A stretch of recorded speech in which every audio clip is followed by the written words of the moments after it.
Welcome to the immersive journey of advice.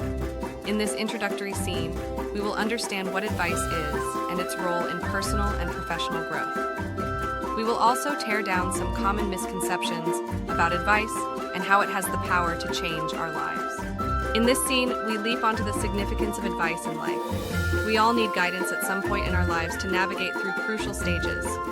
Hence, we will explore how advice from experienced people helps us in decision-making and growth. Now that we understand the importance of advice, let's unwrap the components of good advice. Here, we will dig deeper into what constitutes good advice and how to differentiate it from bad advice.